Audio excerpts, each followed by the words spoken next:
Back at the Georgia Dome in Atlanta. The 5-2 Atlanta Falcons and the 5-2 Tampa Bay Buccaneers. Raheem Morris, the youngest head coach in the NFL, got the job at 32, just recently turned 34. +8 in the turnover ratio. They've been extremely stingy giving it away, and they're taking it away. And 4 come from behind wins. Mike Smith, a native of Daytona Beach, Florida, took the Falcons to the playoffs in 2008, had a winning year last year, but came up just short of the postseason.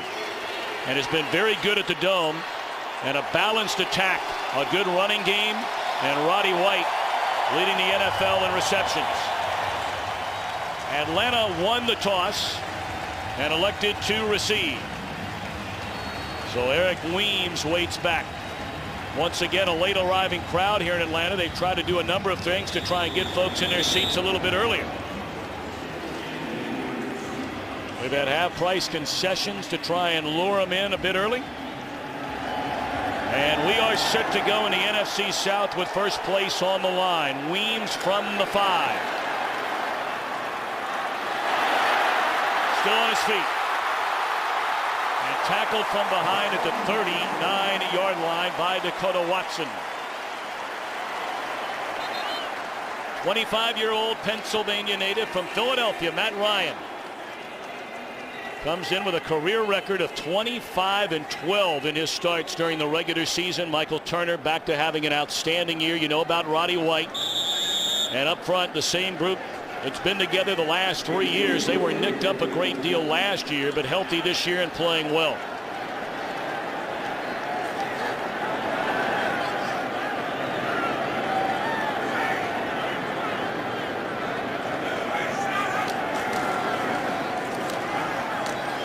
Michael Turner for maybe a yard. Styles G. White there to meet him. White leads this Tampa Bay team in sacks. That certainly has been one of the weaker areas, putting pressure on the quarterback. Gerald McCoy, the #1 pick out of Oklahoma, linebacking core. Barrett Ruud has led Tampa Bay in tackles 3 straight years. And in the secondary, Aqib Talib, 5 interceptions, second only to Washington's D'Angelo Hall in the NFL. We had 2 of them last week, 1 return for a touchdown against Arizona. And Turner again. And not much running room, so right from the get-go, Brian Billick, you said it a moment ago, 3rd down we keep an eye on all day long, and it's 3rd down for Atlanta. And when we talk about Tampa focusing on 3rd down, this is exactly what we're saying. They need to keep them in a 3rd and long. You don't want Atlanta to be in a 3rd and short or 3rd medium. Keep them to the longer distances. Averages teams will convert about 20% on 3rd and long. They need to keep them in this down and distance all day long. It'll be 3rd down and 6. See Atlanta 4th best in the NFL converting on 3rd down. Ryan's first throw of the game. A 3rd down conversion to Tony Gonzalez, the 10-time Pro Bowler.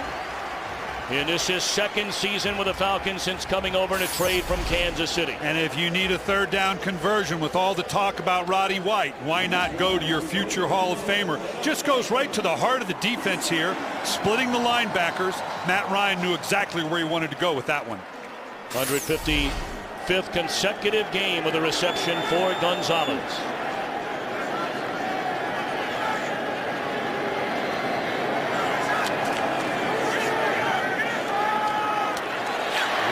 White to the 35-yard line. That is his 55th catch of the year. He was just named the NFC's Offensive Player of the Month.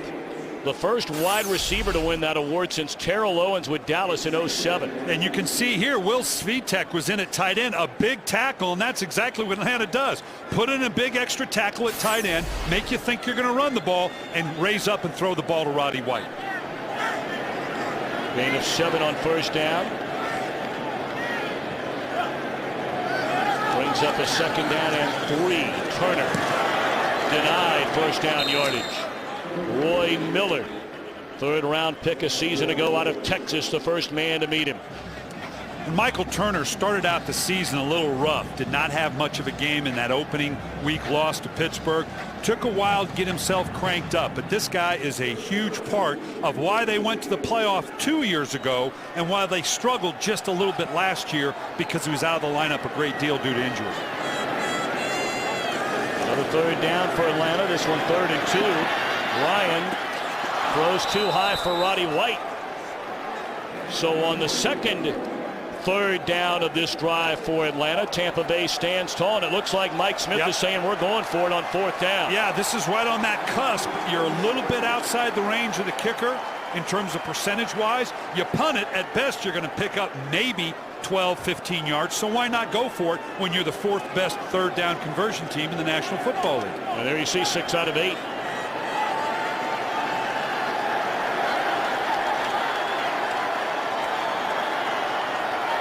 This tends to be Gonzalez territory again. Blitz coming. Catch made by Jason Snelling, and that'll move the chains on 4th down. Yeah, Jason Snelling, an interesting guy. Tom, we were here when they played Arizona, and this guy burst onto the scene, and this was the thing that amazed me. They take a big back like this, and this is a big back. He's 225 pounds. They put him out at wide receiver, and now just slip him into the flat here. A very multi-dimensional player. This kid is something else. I'll tell you what, he cranked off 186 total yards in that game against Arizona. Really got everybody's attention. Big play of this opening drive of the afternoon, and Turner is tripped up by Miller for a short gain. That's one area where you thought Atlanta might be able to exploit this Tampa Bay defense. Atlanta so good running the football, 5th best in the NFL, and Tampa Bay defensively ranks 30th against the run. And here's what you're seeing here, Tom. We alluded to it. Look at this 5-minute drive. They're 2nd in the National Football League. They chew up huge chunks of clock, but they also come away with points. Screen to Snelling. And that's another 1st down to the 19-yard line. Again, a great job of using the back Snelling out of the backfield.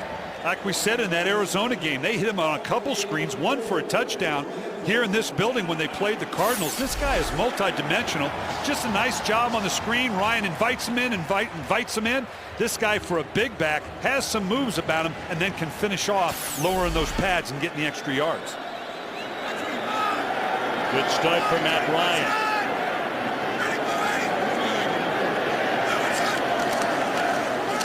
Turner runs through a tackle and then tripped up just shy of the 10. Boy, he is a load. You talked about Snelling. Turner goes 244 pounds. And this is the thing, when you talk to people about Mike Turner, they always talk about this guy is hard to tackle. It's like tackling a bowling ball. His ability to run, that's a good hit by Hayes, but he just fires his way out of it. If he had kept his feet underneath him, he'd probably been in the end zone. These two backs are one of the better big 1-2 punches in the league. On the 11th play of the drive, they give it to Turner again. And he's very close to a 1st down. He needed to get to the 9-yard line. Stopped there by Quincy Black. It's a 1st down. 1st and goal for Atlanta. Already 6 minutes have been chewed up on his 1st drive of the game. Yeah, chewing up the clock is all well and good, but only if you can score points, and that's the combination that Atlanta has. They consume the time of possession, yet they come away with points. Even if it's 3 points, as long as you come away with points, now you're ahead of the curve. Turner to the 2. And this is what Tampa Bay was concerned about coming in. They have not played a team the last couple weeks on this nice run they've been. Raheem Morris knows Atlanta has the ability with these big backs to just pound away at you, bludgeon you with them with these running backs. That's exactly what's happened in this drive.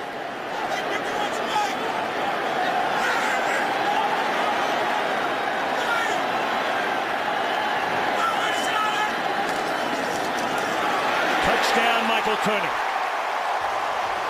What an impressive drive for the Falcons to begin the game.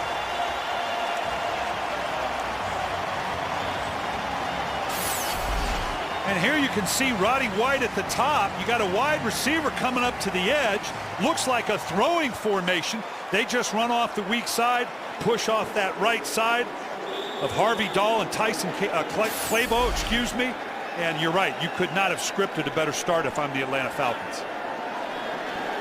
Almost 7 minutes after taking the opening kickoff.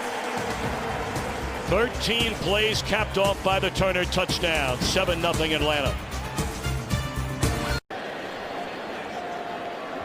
A good start for the home team, chewing up almost 7 minutes on its opening drive. 13 plays, 61 yards. Ryan hitting on 4 of 5. And Turner 28 rushing yards, capped off by the touchdown.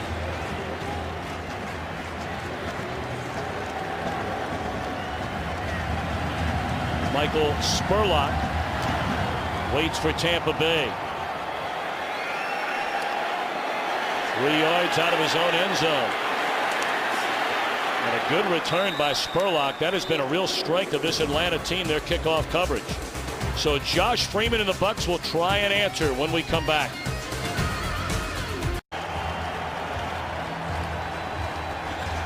Josh Freeman became a starter week 9 against Green Bay. They're just 21 years young last season.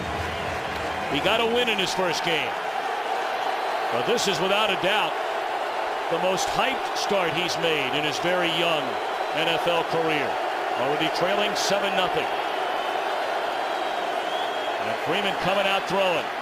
Guns it over the middle and it's dropped by Mike Williams. Let's take a look at Tampa Bay offensively. They're missing 4 starters today. No Sammy Stroughter at wide receiver. No Ernest Graham at fullback. Eric Lorig starts there. And up front, they're still missing their starting center, Jeff Fain, and their right tackle, Jeremy Trueblood. Although it should be noted, this group together played very well last week against Arizona.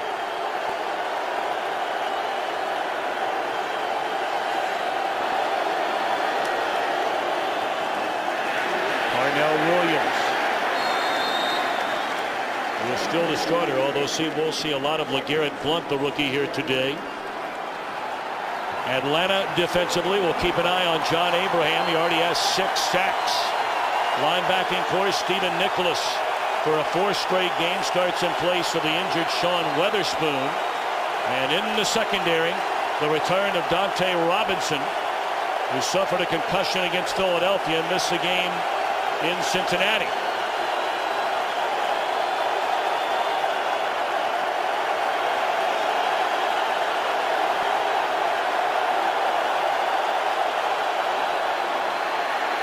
They pick up the blitz, and it's incomplete. 3 and out. A flag is on the far side of the field in front of the Tampa Bay sideline.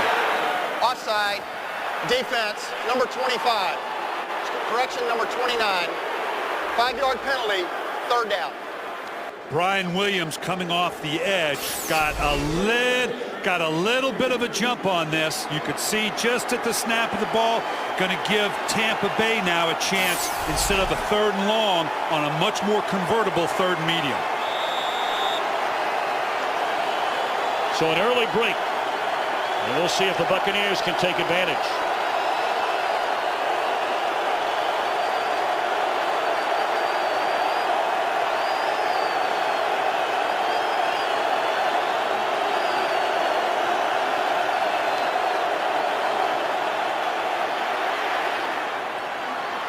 Spurlock appears, depending on the spot, to have enough for a 1st down. Let's check in with Kurt Menefee for a game break back in Los Angeles. Look out for the Lions. First quarter, Matthew Stafford looking up at his tight end, Brandon Pettigrew, for the 10-yard touchdown. Frank's upset pick looking good early. They lead the Jets 7-0 midway through the first quarter. Tom and Brian. Look, keep an eye on those Detroit Lions. We have a healthy Matthew Stafford back. 1st down throw by Freeman. It's caught on the far side of the field by Mike Williams, their talented rookie who they found in the 4th round in this year's draft. In fact, 12 receivers were taken ahead of Williams, yet he leads all rookie wideouts in receptions, receiving yards, and touchdowns. He's been impressive, although like we saw earlier on that first down that he dropped it, he had 2 big drops last week on 3rd down. This is a dynamic young talent, but he's got to cut down on those drops.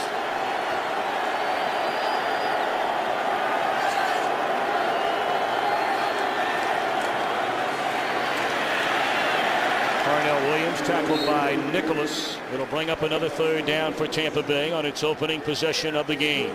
You know, I mentioned about how good Atlanta has been on both sides of the ball on 3rd down, but defensive coordinator Brian Van Gorder has been a little upset with his troops the last 2 weeks against Cincinnati and Philadelphia, where they got the 3rd downs, got away from them a little bit. That was a very heavy priority for him this week.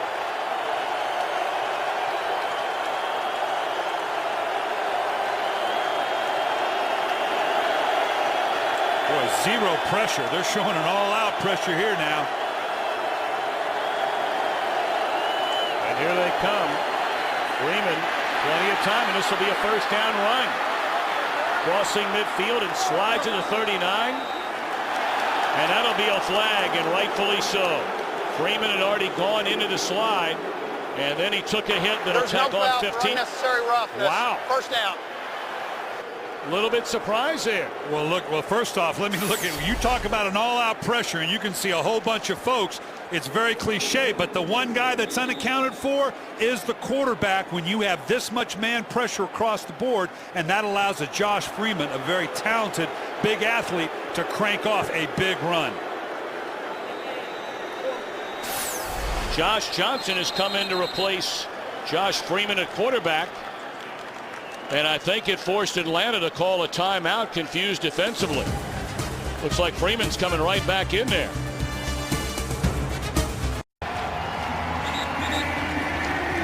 Tampa Bay surprising Atlanta, lining up in its formation of the Wildcat, bringing in Josh Johnson, a backup quarterback, for a play. Freeman was not hurt on that hit he took at the end of that 3rd down run.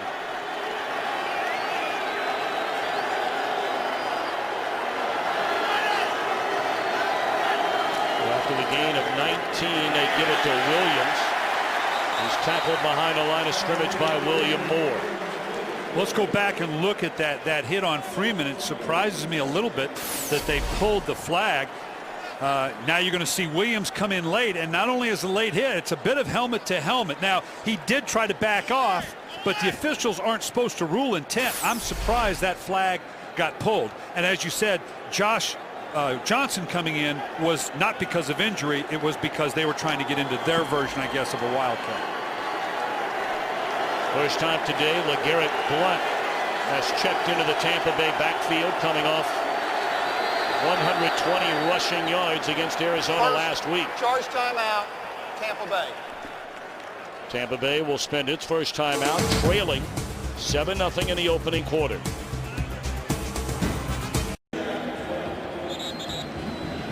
Cornell Williams limped off the field after his last carry a moment ago, but appears to be all right. But of course, LeGarrette Blount was the talk of the town after setting career highs in virtually every category in the win over Arizona last week. Blitz coming. Mike Peterson drops Freeman back in midfield. And this, I've seen this more often than I care to. This weak side pressure, you're going to see him come off the weak side. We've seen it the last 2 times we've had Tampa Bay, Tom, where a guy comes totally scot-free off the backside. I don't know whether Freeman doesn't know he's coming and is responsible for him, whether the line should turn to him, but we've seen this several times in the 2 games we've had with Tampa.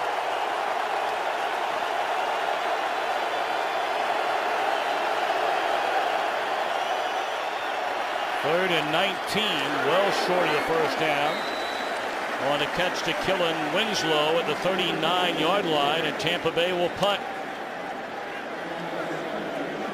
And this is the kind of cascading pressure that gets put on a team. I'm talking about the long drive by Atlanta, They come up with a score. Now you drive the ball pretty well, but you come up without points, and now you're having to punt the ball. You do that too often, all of a sudden it starts feeling like you got to do something else.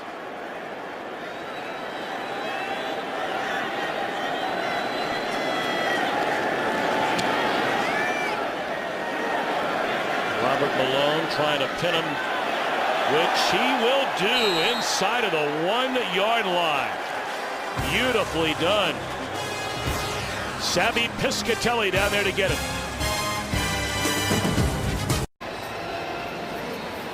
Excellent special teams coverage by Savvy Piscatelli.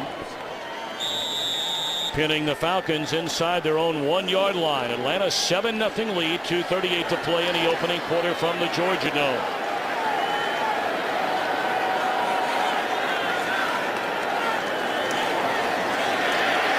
Roddy White gives them some breathing room. Tom, we don't get to go back to special teams plays too often, but you got to watch this. Piscatelli here, and here's what I want you to see right here. Stop right there. Backfield, or back judge Greg Steed, his eyes clearly, he knows what he has accountable for. Make sure those feet don't break the plane. Excellent job, special teams job by Piscatelli. And this is bad news for the Atlanta Falcons and their fans. After making that catch a minute ago, Roddy White had a very hard time getting up, was going to walk off the field on the Tampa Bay sideline, and now they come out to get him, and he'll walk back the other way. Boy, you're right. You hope that's just a little bit of a twist, an ache, maybe a cramp. This would be devastating. Here he just gets tied up. Nice forearm in the face to Ronde Barber. And then they just get rolled up going down. Kind of hard there to see what had happened. 2 catches here in the opening quarter for White, who leads the NFL with 56 receptions on the year. What a beautiful piece done in our pregame show by Pam Oliver on Roddy White and the way he turned around his career after a couple of admittedly lazy seasons after being a #1 pick in 2005. Yeah, just a great growth of a professional, learning what it was to be a professional.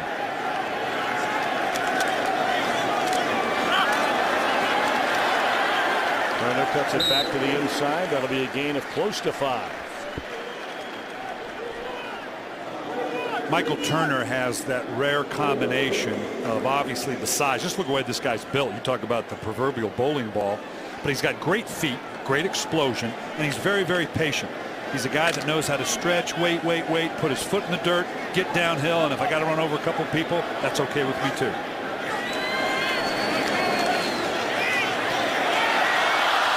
Tony Gonzalez dropped it. Turner a big part of that opening drive.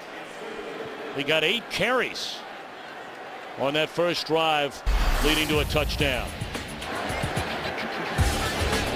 Well, the balance that Michael Turner presents you when you're able to get him cranked up in the running game, then the play action fakes that come off of that, the residual of a big physical running attack like Atlanta has is huge for this team and a huge part of their success. Turner out, Snelling in on 3rd and 6. Gonzalez not going to drop 2 in a row. That's a first down. Linebacker Geno Hayes saying he didn't get it. Well, the official's not buying into that. Yeah, he has the wrong jersey on. His isn't striped. Well, I think he's saying that Gonzalez pushed off. Yeah, and believe me, if anybody can get away with it, it would be Tony Gonzalez. He'd know how to do it after 14 years. Here you can see, like you said, you're not going to drop 2 of these. And as the veteran experience you'd expect, right at the first down marker.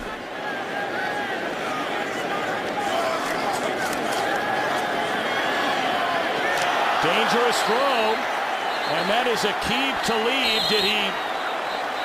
Did not get it. That would have been his 6th interception of the year. Great transition by Talib. Here, Matt Ryan think he's got a reception all the way to Michael Jenkins. Talib, beautiful job of the route running. Now he just turns into the receiver. Looks like dropped out right there. You can see it hit the turf just as he came out. Great reaction by a developing corner who Ronde Barber says is as good a corner as he's seen. Tampa Bay confused. They've got guys running on the field, off the field. been able to get it together. Missed tackle, but not much running room. To Jason Snelling up to the 26. And this is what Atlanta does to you with the constant rotation of personnel. Offensive coordinator Mike Mularkey does a great job. He'll go from 2 tights to 3 wides to 2 backs, back to 2 tights, constantly putting pressure on the defense. Here's Mike Mularkey right here, back to his Pittsburgh days, where that puts a great deal of pressure on a defense with a constant rotation of personnel.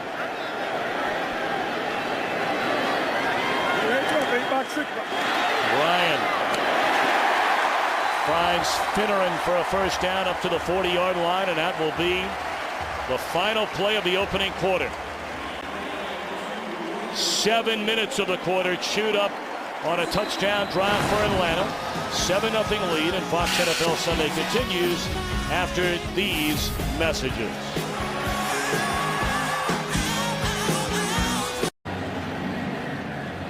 Roddy White walking around a bit on that Atlanta Falcons sideline as we're set to begin the second quarter. We'll check in with Chris Myers and get an update on Roddy White after this first down play. Pump fake. Home run ball. Michael Jenkins, a catch inside the 20. Great double move by Michael Jenkins. You can see on the outside here, he does a little stutter go on the outside. He and Matt Ryan clearly on the same page. Just that nod to the quick post. Now to the outside, the ball fading away. That's a tough catch right there, folks. That's a heck of a play by Michael Jenkins. Of course, Jenkins missed the first 5 games of the year with a shoulder injury that he suffered during training camp. Had a big game, his first game back against Philadelphia. Pretty quiet against Arizona. First down run by Michael Turner. Roddy White back in. Chris Myers, what can you tell us? Yeah, Tom, when Roddy came off, he was pointing to his right leg. He told the trainer and the doctor, I'm okay. They said, relax. They took off that area around his knee. They checked for lower leg flexibility, and they rubbed something over the knee, put a sleeve on that right knee. Officially, it's just a bruise, but he is obviously back in, and he told the trainer after working on some flexibility drills, I'm good to go. I feel 100%. Great to have Chris Myers with us. Of course, he was up here in the booth with you the last 3 weeks. We had a good time. We missed you, but Chris and I had a good time.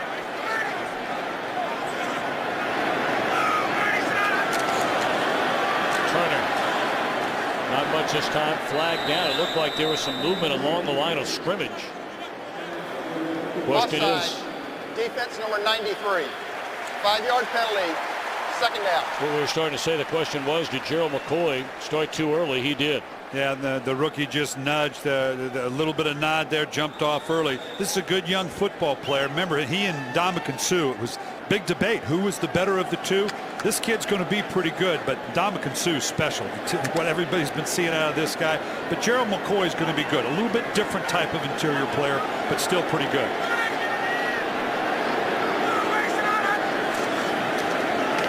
Obi Mahaley springing Turner to the end zone.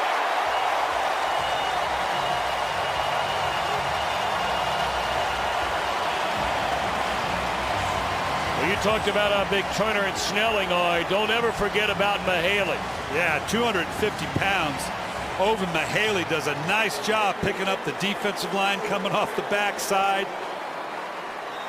Again, to be able to physically pound away at this Tampa Bay defense, it takes its toll and is mentally demoralizing to a team as much as it is physical. First drive was 13 plays. This one, 99 yards. 10 plays. 14-0.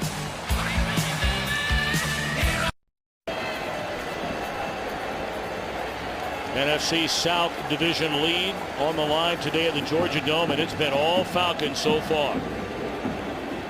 99 yards. And now a 2-touchdown lead for the home team.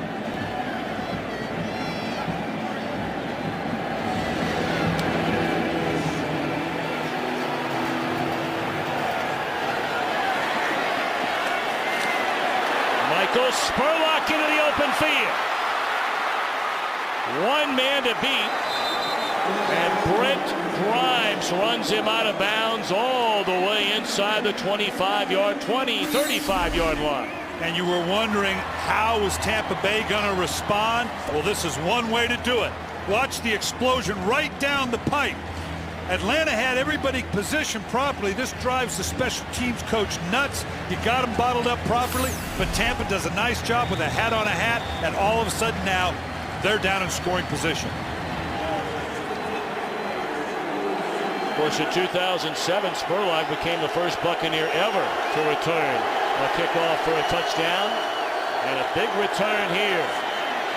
LeGarrette Blount, his first carry of the afternoon, he picks up 3. I got to go back to my man Ovi Mahaley here at this fullback. If you're going to run the ball well, there's not a lot of dominant fullbacks in this league, but Ovi Mahaley is one of them. Comes back, does a nice job on Tim Crowder.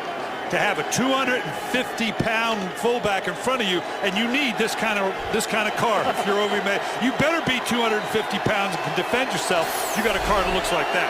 He's giving a lot of fun to his foundation. That's right. I love it. Doing a lot of great work. Freeman looking for Williams. It's incomplete, but a flag is down on the field.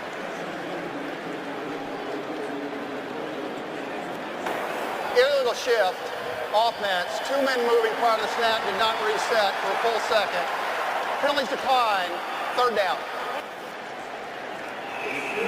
Yeah, and this is where this is a young team. We forget, even though they're playing very, very well, just how young this team is.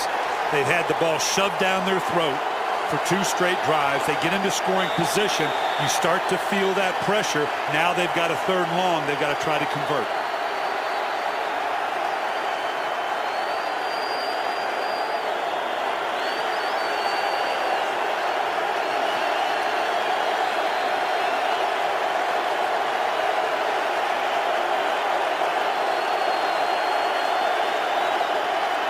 Jailbreak blitz, got to be open somewhere, and that's Williams, who steps in front of Grimes, and that's a first down to the 15. Josh Freeman has an incredible amount of trust in Williams. Mike Williams, he's only 6'2", but he plays so much bigger than that. This is basically a jump ball that he figures, given the size difference, and Grimes is only 5'10", but that's just a bigger body, bigger than the 6'2" would indicate. Very strong hands, has had a couple drops, but by the same token, when you need something in crunch time, he's going to go to Williams. John Abraham's shaken up, and he'll slowly walk off the field. Just shaking like he had maybe a bit of a stinger. I'd be surprised if we didn't see him back in. Abraham coming off this edge. Just got caught up going down to the ground. Looks like maybe just a stinger. He'll be back in. All right, chance to get back in it. From the 14, play fake one way. Freeman lofts up top. Aurelius Ben, a touchdown for the Buccaneers.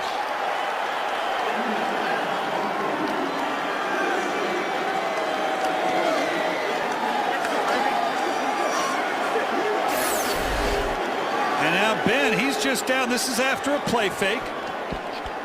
Ben's in here, excuse me. On the outside, you got Williams. That's where the focus is. Play fake, play fake, play fake, release. Now again, the faith of Josh Freeman to throw up these jump balls. First to Williams, now to Ben. And it's not just by happenstance. They practice it. They trust the size. This is his first career touchdown, one he'll obviously remember. Rookie out of Illinois, with his first career touchdown catch to bring the Buccaneers within 7.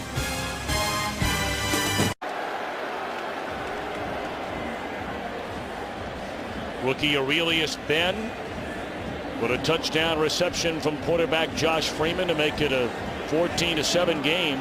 Of course, Tampa Bay, the youngest team in the NFL, and they have the youngest head coach in the NFL in Raheem Morris, who clearly is not afraid to go out on a limb. One of their mantras this entire year is a race to 10 wins, as Weems will bring it out. 3 yards from his end zone, and he's tripped up to the 14-yard line. And of course, he made news all over the NFL, did Morris, after a win over St. Louis, and then echoed the same words last week in Arizona. Here they are. People gonna tell you that was an ugly win. And we gonna tell them we still the best in the NFC. Yes, sir. Right we are. Yes, sir. We don't care about the haters.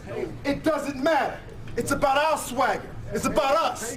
It's about all of us in this room coming together and believing. Not afraid to step out. Oh, and he's got them believing. They're drinking the Kool-Aid, I promise you. And that's a big part of why they're responding the way they just did.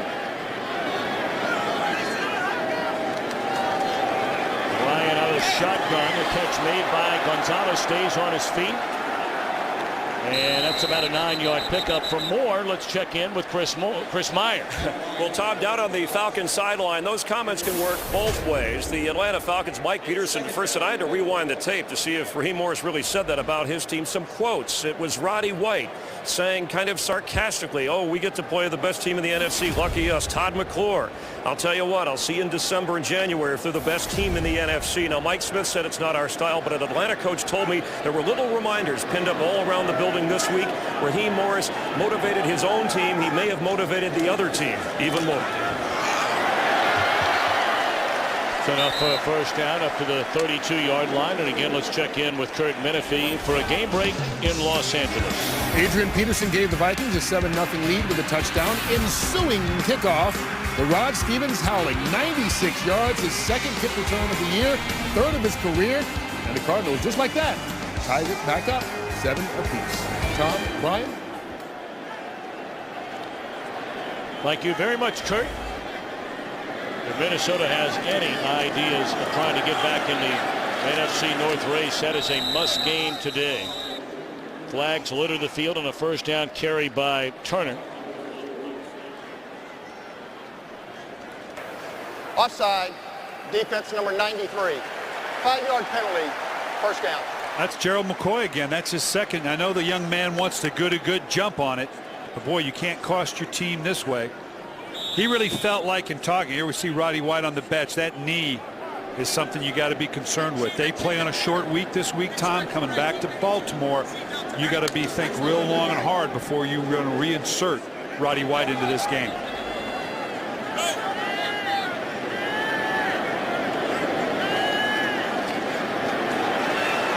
All day to throw.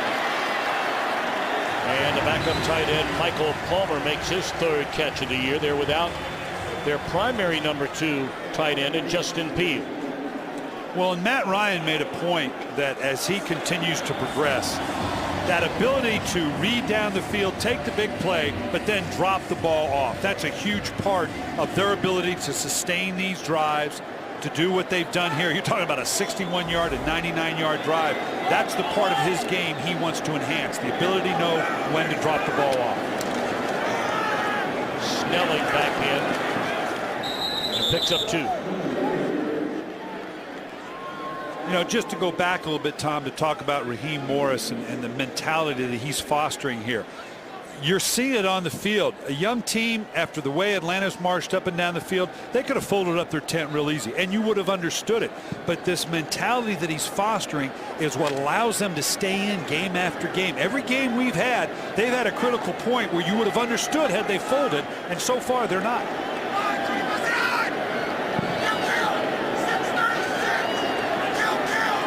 Kill. He's changing the play at the line. Give it to Turner. And he's run out of bounds at the 46-yard line. What does that mean? Kill. You go in the huddle and you call 2 plays. You call an inside run that kills to an outside run, a pass that kills to a run that kills to a pass. And rather than trying to change the play totally at the line of scrimmage, Matt Ryan will come up. He obviously saw something that wanted to make him run to the right. My guess is they maybe had a zone play to the left. The defense said, no, we want to run this to the right. Instead of having to audible totally, you just go kill. They know what play you're going to. Third down. Ryan nearly fell over. What a catch by Finner, and thrown behind him, and that's a first down to the 45. Boy, he's a nice player. And a flag comes in late. Aqib Talib got tied up on the far side of the field with Harry Douglas. And I think that's what they're talking about. After the play, personal foul, unnecessary roughness, defense number 33, late hit, 15-yard penalty, automatic first down. Well, they got Albert Mack. Here you see Finneran just running a little drag route. Matt Ryan back in the pocket, slips a little bit, loses his balance, steps up, knows where everybody is. That's a hard throw. And you're going to see Finneran working all the way in back through here. Or the penalty, excuse me. This is the penalty back here. Mack retaliating, right? The second punch. Harry Douglas threw the first. Mack, you're going to get caught when you're the second guy with the push. Snelling. Spun down at the 19-yard line. That'll be another first down. I like the way Atlanta, I just talked about Tampa Bay responding to the emotional ups and downs. Atlanta, they've got control. Tampa comes back and scores. Now here Atlanta marching right back down the field on a long drive. Love the play selection here. You don't get much more balance than that.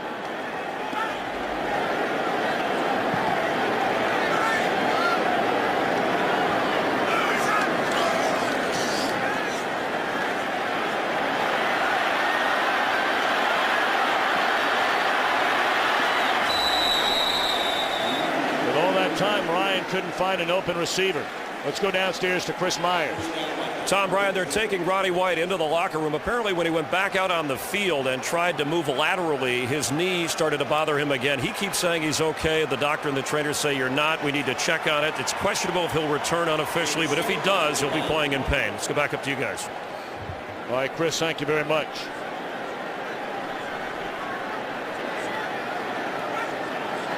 Well, a 5-yard run on a scramble by Ryan brings up 2nd and 5, and here we are again on the 9th play of a Falcon drive.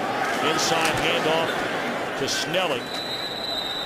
And a 3rd down upcoming. We go back to what looked like a rather harmless reception by White when he got hurt. Yeah, it just kind of he pushes off Barber, and then he just kind of gets rolled up. You don't see any buckling. You don't see the twisting right there, that little bit right there. The way he came down it right there, Tom, it might very well just be a bruise, which would be good news as opposed to something structural. Excuse me. Meanwhile, Todd McClure is down, starting his 136th consecutive game. Of course, he broke a franchise record held by Keith Brookings earlier this year. We'll be back. Todd McClure in his 12th year out of LSU out. Joe Hawley, a rookie out of UNLV, in. 3rd down from the 13. Snelling did not get enough for a first down. Geno Hayes coming up to make a big hit. Nice job. Obviously, you don't care what they get on 3rd down as long as it's not enough to convert. Nice job. Open field tackle, knocking him out of bounds. Actually, a nice stop for Tampa Bay. Had they given up 7 here, that would have been 3 straight drives. Kind of a mini win for Tampa Bay here, holding them to 3. Former Buccaneer kicker Matt Bryant. 31-yard field goal try. And it is good.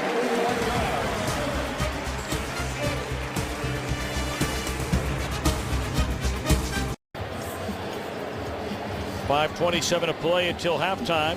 If you're Raheem Morris right now, and you've always been a big believer in swings, emotional swings, do you need points here? I mean, you want points, but do you need them? You've been dominated. Take a look at this. On the road, this is unbelievable. I don't know that I've ever seen. This is 13 total plays for Tampa Bay and 15 first downs.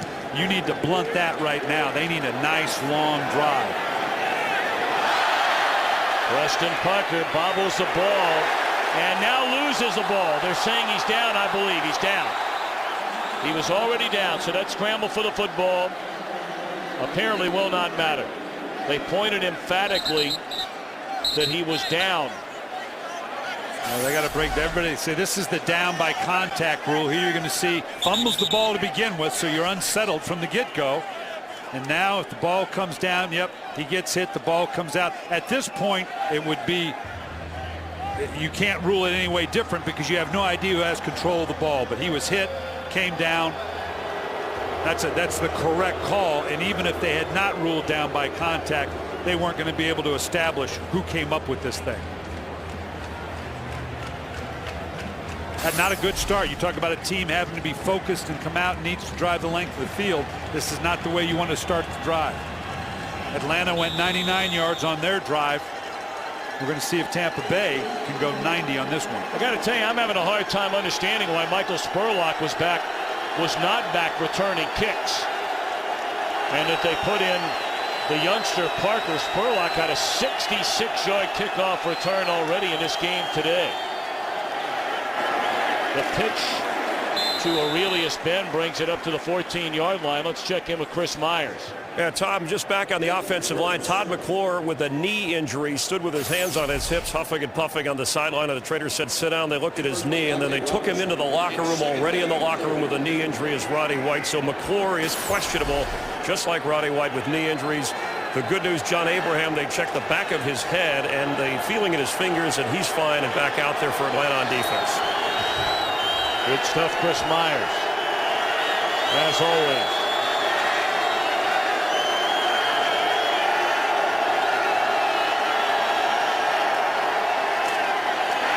Freeman. And it's batted in the air and incomplete. Let's go to Kurt Menefee in Los Angeles.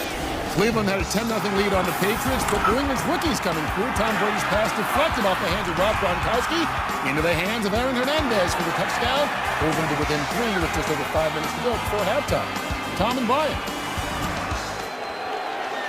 Cleveland playing pretty good football. They are. They've rebounded well. They're still paddling upstream, so to speak, but they're showing some signs.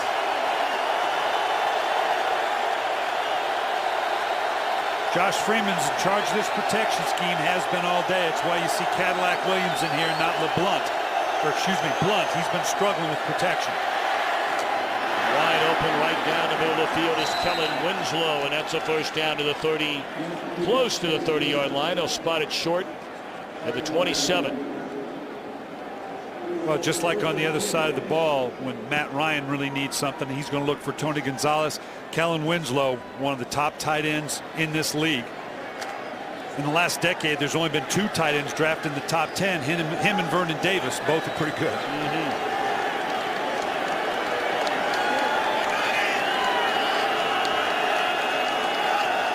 Just under 4 minutes to go until halftime. They drop it off to Carnell Williams. Real good move by Williams. Bought him an additional 5 yards. About a yard short of the first down. 2 timeouts remaining for the Buccaneers. And this is what I'm talking about, them responding to a tough situation. That you got to be impressed with this young team. They fumble the kickoff, have a tough early break in the first play, and now they regathered themselves. Very untypical of a young team. And they hand it off to Williams. And he's very close to a first down. Needed to get to the 37. And this is the real sign of a maturation. Here, Williams gets the first down. They're in no huddle. Critical situation. We just said they've got to come away with some points here. They put Josh Freeman totally in charge and say, you go orchestrate it with the no huddle.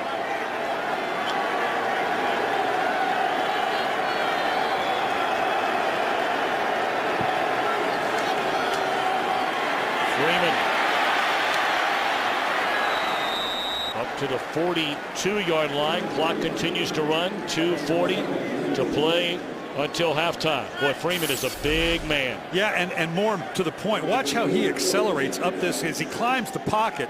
You know, it's deceptive because he's so big and he's got such a long stride, but this guy can move around very well for a big man. He's in total charge of this offense right now. He's telling everybody what to do, what the protection scheme is, and what route combination he wants with it. Blitz coming wide open on the slant is Williams. And Williams has gone to the end zone for a touchdown. Josh Freeman and the Buccaneers answer indeed.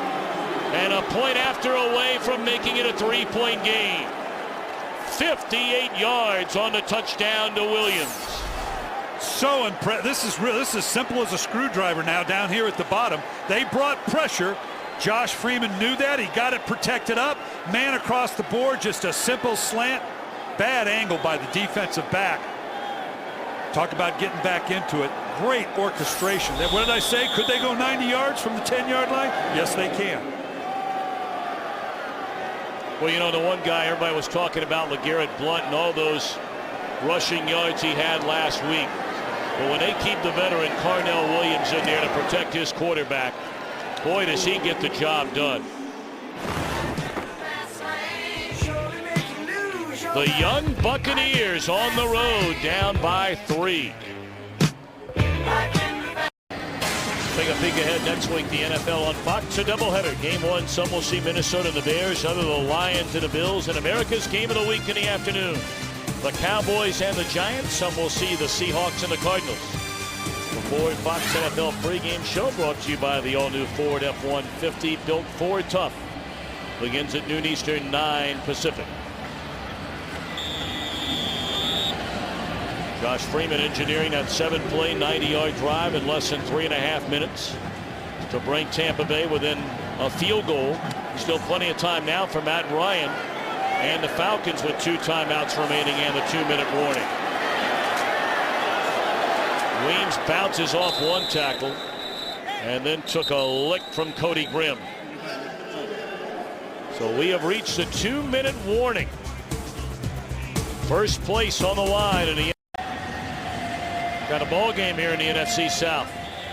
Yeah, this is what you expect. 2 5-2 teams in the division.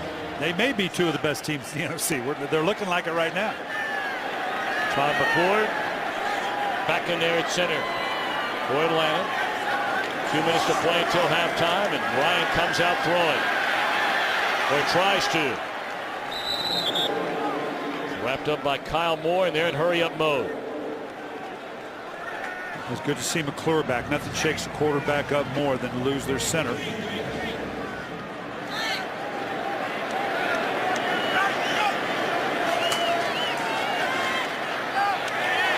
Gonzalez got away from Rondé Barber, and that's a first down up to the 38. Clock continues to run. And Atlanta's in great shape. They've got 2 timeouts here, so they got all the time they need with all the timeouts they need to drive this thing down.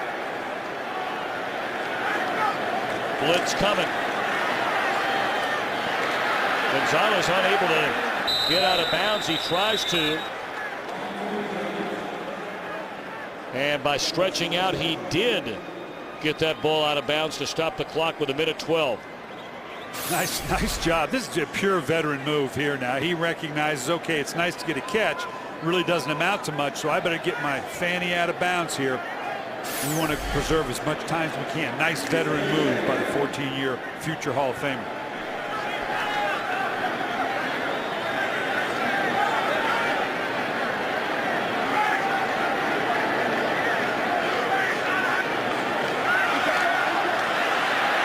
Clear shot from McCoy, and he delivered one on Ryan.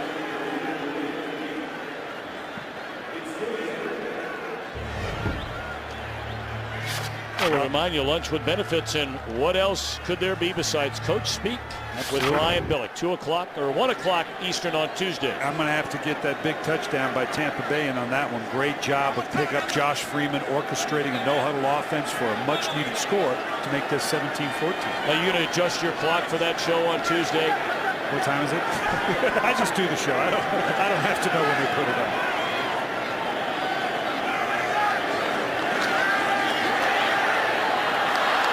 All of a sudden, Tampa Bay making a little noise, putting pressure on Matt Ryan. That time it was Styles G. White.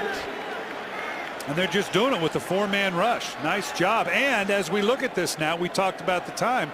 All right, Tampa Bay now with 2 timeouts. You're just going to see pressure by White here. This was a simple 4-man rush. Tackle, that was just a blown assignment. The guard did not come all the way out. I was about to give the man great credit for a sack. It's a lot easier when no one blocks you. You think? Maybe. Michael Kanan puts a foot on it. And then it checks back up. So not bad field position at all for Josh Freeman and the Buccaneers with those 2 timeouts left, just under a minute. Coming up on the Visa halftime report, Kurt, Terry, Howie, Michael, and Jimmy. We'll have scores and highlights from around the league and the Fox Sports ticker up to the second scores and stats. All right, Brian Billy, go back to your head coaching days. Less than a minute, 2 timeouts left, a rookie quarterback. You just scored to make it a 3-point game. Are you trying to get down the field here? Absolutely, because part of it too is still the development of this young team. Yeah, you can make a case to say, let's be a little conservative here, be happy with the 3. No, I want to see my young quarterback and young team grow in this situation. Plus, I'm greedy and I want the additional points. And there's Cornell Williams again in there to help protect his quarterback. Good coverage that time by Robinson on Mike Williams. Williams doing a great job, just like we saw earlier. Look at him scan. Watch, he goes all the way back across the formation, seeing the vulnerability off the strong side. That takes a veteran back to recognize going from one side all the way to the other to pick up blitz pressure.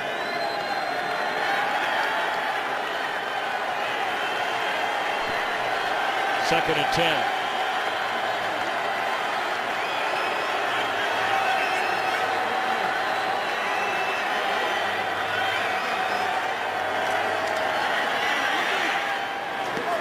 That one just got away when it left the fingertips of Freeman, incomplete. Third down and 10. 47 seconds left until the half. Boy, you love the gamesmanship here now, because now there's the potential, and you can see the third down conversions here.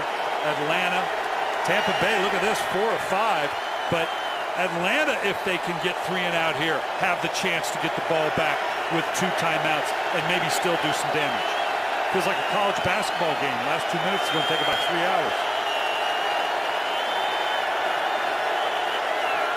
They're going to hand it off on third. Now they're trying to burn some time or force them to call a timeout. And that's exactly what Mike Smith does. That's a move clearly to force Atlanta to call a timeout. We're going to punt either way. I don't want to leave them too much time and timeouts. Strategic move by Tampa Bay. See that score at the top of your screen, New Orleans at 14-3, and all of a sudden, after a sluggish start through a lot of injuries, a big win Monday night over the Steelers. And don't forget about them in this NFC South. No question. When you see their schedule as it pans out over the next month, they are positioned. I really think Sean Payton's got his team right where he wants them. You talk about the Super Bowl hangover, whatever. They struggled just enough early. Believe me, he's got their attention. They are a very dangerous team coming down the stretch. You and I will be in New Orleans in 2 weeks from now when the Seahawks pay a visit to the Superdome.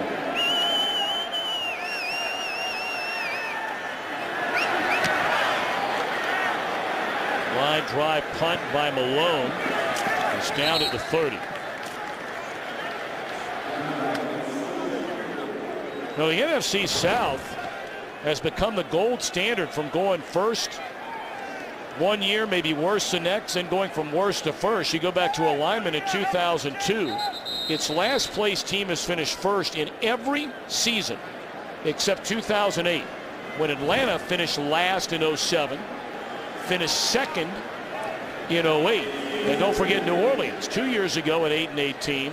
Last year, division champs, 13-3, Super Bowl champs. Much more stability across the division now. And here in Atlanta, Tampa Bay, we're seeing the growth, and clearly New Orleans. And Carolina will get back on track. Much more stability in the division. I don't think we'll see those dramatic back and forths like we've seen. Well, not sure what's taking place here.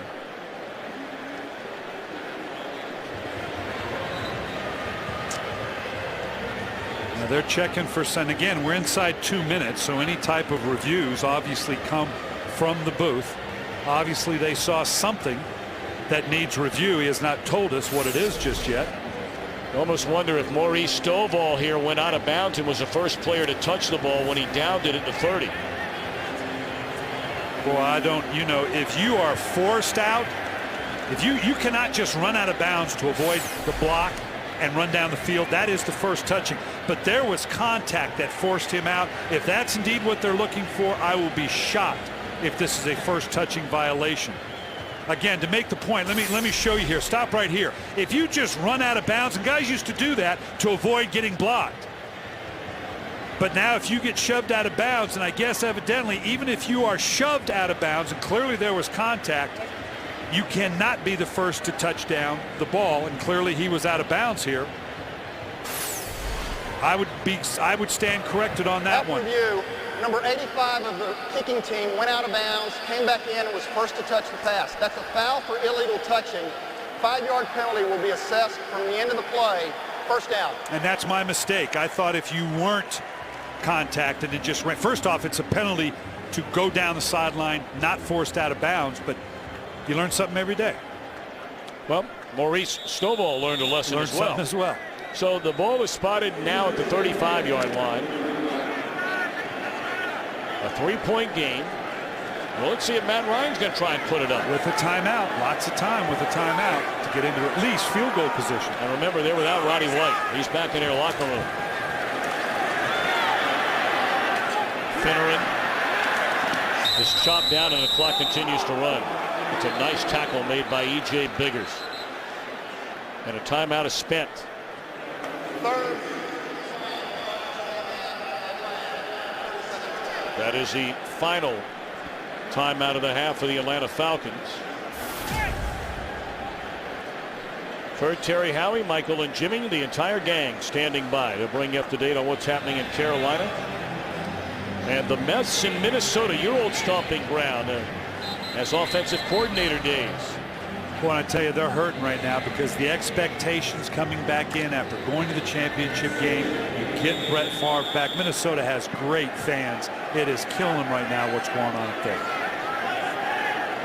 Thought Brett Favre played very well last week. He did. It's amazing how that kind of got shuffled on the back burner with all the Randy Moss stuff.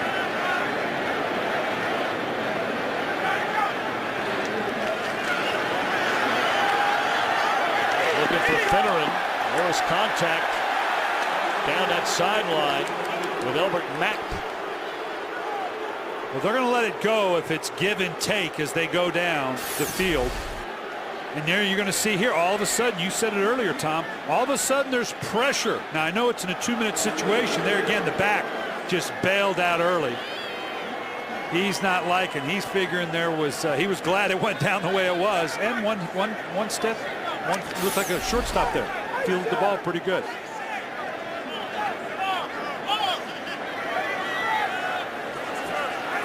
Well, 3rd down and 8. Ryan to Snelling, who's sprinting for the sideline, and he won't get there. That is just a great tackle made by Talib. You don't, they may try to kill it here. I don't know if they're going to get it off. Nope, not going to happen. Not going to happen.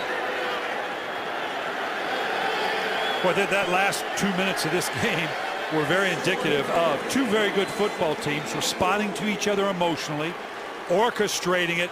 Just very impressed with both teams right now. I really am. This has been the MO in the NFC South, Brian. Absolutely. You and I, for many, many years, have followed this division. This is the kind of game generally teams will play regardless of first place being on the line as it is here today. So 17-14 Atlanta. Fox NFL Sunday continues with a Visa halftime report after these messages and a word from your local Fox station.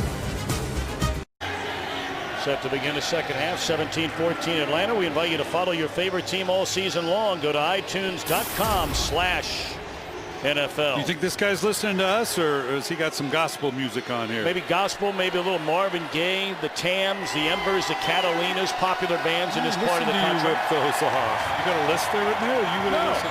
Listen to all that stuff. I love it. Do you know how to do the shag?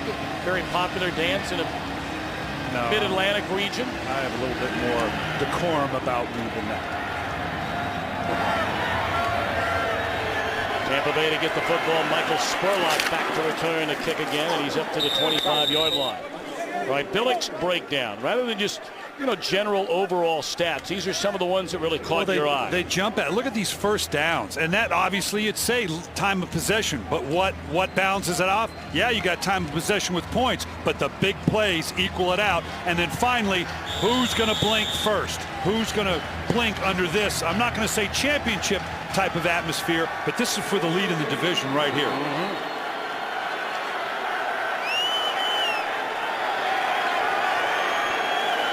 Williams, a big touchdown reception to make it a 3-point game in the final minutes of the second quarter.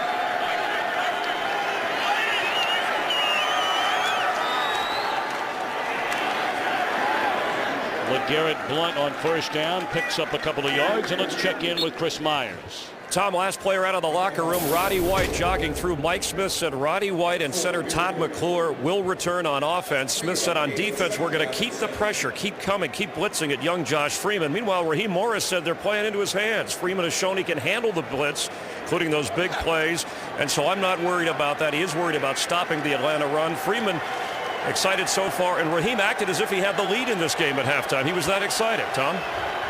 This team has played very, very well on the road. You go back to last year, and they've won 5 consecutive games. Play action. Freeman looking down the field, he'll take it himself. And is shoved out of bounds at the 30-yard line by John Abraham. It'll bring up a 3rd down on this opening possession of the second half. And that's an important point Chris just made. Mike Smith knows that he's got to do something to take advantage of getting Josh Freeman off this rhythm that he seems to have. This is a great record. This is pretty good with the lead, but right now Mike Smith's not thinking about that. 3 points isn't enough in his mind right now. It's a very impressive record, though, for a guy 2 years in the league. Absolutely.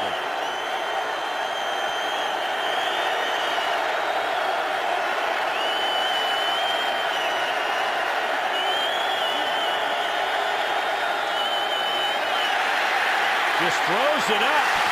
And it's intercepted, and you said who will blink first? There's a mistake by Freeman. Well, part of putting the pressure on Josh Freeman, this young quarterback, not only can he pick it up, but you're going to see right here, this come off the edge right here. You've got to know that, okay, if this guy's unblocked, I'm a big, powerful guy, but I cannot throw up one of these ducks. I know I can power myself through it. Last week against Arizona, the Cardinals thought they could get him to throw a couple of these. They never got home to that degree. Huge turnover here for Atlanta. The pressure by Croy Bierman, the interception by Jonathan Babineau.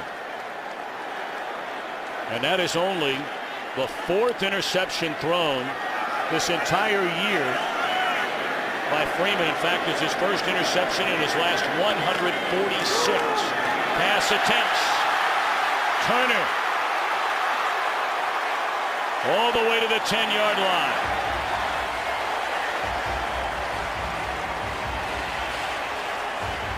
Nice job by Atlanta. Did a little something a little bit unique. I want you to stop right here. This is Obi Mahaley that they've put into the tight end position to create that big offensive line. Very rare for a fullback to be in that position. Goes running out like a pass. Didn't even have to block the guy.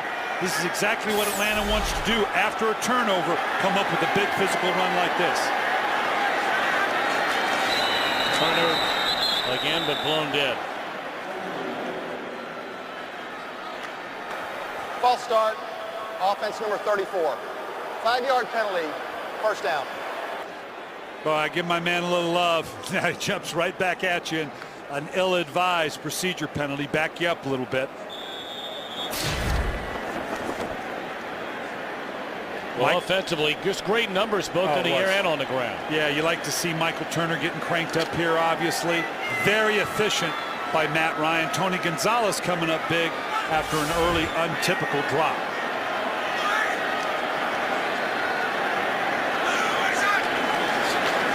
First and 15. There's Gonzalez. Shoved out of bounds right at the 10 by Aqib Talib.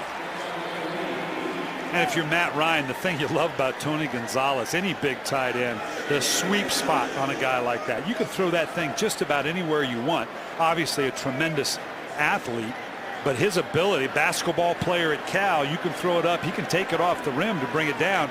A very simple reception now puts you back into a workable second down. Those are the most yards ever by a tight end. Yeah, look at the other names on there. The rest of those guys are wide receivers. Blitz coming. And Ryan goes too far beyond the reach of Harry Douglas. Geno Hayes applying the pressure. Threw that under pressure, obviously would love to have had maybe the size or the height of a Michael Jenkins. a Roddy White, or like we just said, a Tony Gonzalez. Harry Douglas, very shifty, quick underneath, not necessarily the vertical ups that those other three have. All right, a 3rd down and 9. This would be a big stop for Tampa Bay. Do you slip in a quick draw or trap? Do you think they're pushed to the outside? They're likely to be in a zone across the way here. Nope, looks like they might be pressure. Let's see. 4-man rush. That's Roddy White. And depending on his spot, it might be enough for a 1st down. Needed to get just outside the 1. 1st down. Boy, what a big play. Roddy White coming out of the slot here. Typically what you'll do is you'll clear out with these other guys, then a little pivot route right back inside. See, they've swabbed it out with Douglas. You've got to count on somebody making a play in the red zone, particularly on 3rd down. It's so difficult to throw into the end zone, to throw for the 1st down on 3rd down. Typically it takes someone making a play like a Roddy White. So his first catch since leaving the game. And I think they're going to challenge the spot of this ball. It came from the Tampa Bay sideline. Now there's 2 parts to the challenge here, obviously. Tampa Bay has challenged the spotting of the football. Timeout. Raheem Morris might have the best arm in the league. He threw that flag from the sideline all the way to the 10-yard line.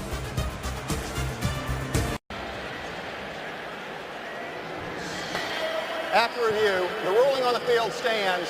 1st down Atlanta. Tampa Bay is charged with their 1st team timeout. Yeah, this was going to be a tough challenge. Anytime you're talking about a spot, Tom, it's very, very difficult. Remember, the line that you see here, the yellow line, is unofficial, and it's where is the ball when he's down. As he comes down right there, it looks like he's short.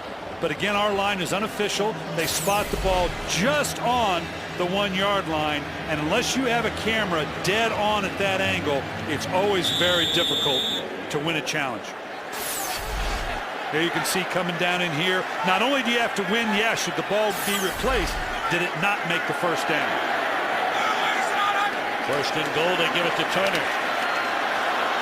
And he is all the way back to the 7-yard line. The first man in to meet him was Barrett Ruud, the middle linebacker, and then he was chased down by a host of white jerseys, Talib, Grimm, and company. Boy, that's a tough one. You love the effort, and you've seen guys bounce out and score in that kind of situation, but as a coach, you're thinking, boy, that kind of wall, just go down. Give me a 2nd and 1 from the 1. Let's don't turn this into 2nd and 6 from the 6. Turner out, Snelling in. Gonzalez over here. Many times they'll clear out and bring someone underneath. Jump ball. Looking for Finneran. And defended beautifully by E.J. Biggers in his 2nd year out of Western Michigan. You like the matchup here. Finneran's got the size at 6'5". Biggers 6 foot. Does a nice job playing it.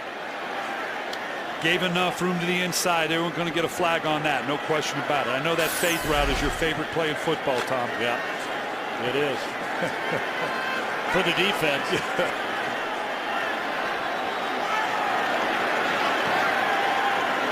All right, now 3rd and goal.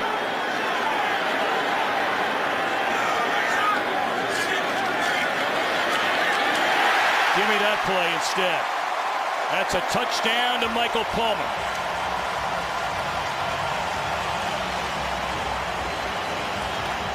Great misdirection.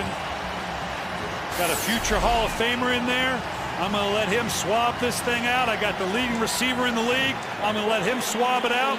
You focus on him, and I'll throw it to Michael Palmer, a rookie out of Clemson. If you got to cover 2 of those 3 guys, I think I go with Gonzalez and White. That's a first career touchdown reception of Michael Palmer. Congratulations to him. 10:31 to play in the 3rd quarter. Ryan and the Falcons stretch the lead to 10. Michael Palmer, his first career touchdown reception. Atlanta scoring. Going just 30 yards after the interception was thrown by Freeman. And it's a 10-point lead. You know you're a backup when you catch a touchdown pass and then have to go cover the kick. That's the definition of backup.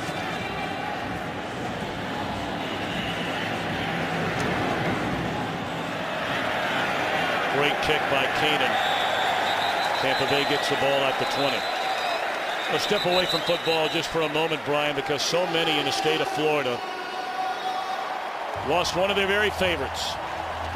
George Sparky Anderson, who won a couple of World Series as manager of the Cincinnati Reds, won another as manager of the Detroit Tigers. He was such a young man and had that white hair when he became skipper of the Redlegs, leading the Big Red Machine. And of course, so many in Florida remember him so fondly. All those years in spring training with both Cincinnati and Detroit. So our thoughts and prayers for the family of Sparky Anderson. Boy, will he be missed. One of the most wonderful men to ever walk this earth. LeGarrette Blount on first down comes back the other way. Gets a block from his quarterback and picks up close to 10. First big run of the day for LeGarrette Blount.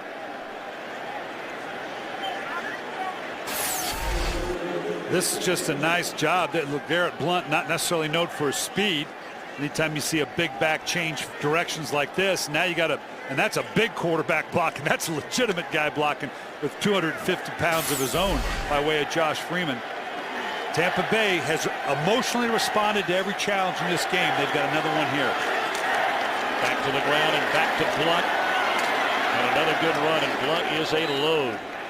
LeGarrette Blount, undrafted out of Oregon. He played just 3 games his senior year. He was a player many of you will remember in a season-opening loss for the Ducks at Boise State. After all the celebration began to take place for Boise State on the field at home, LeGarrette Blount punched a Boise State player and was immediately suspended until the very end of the season.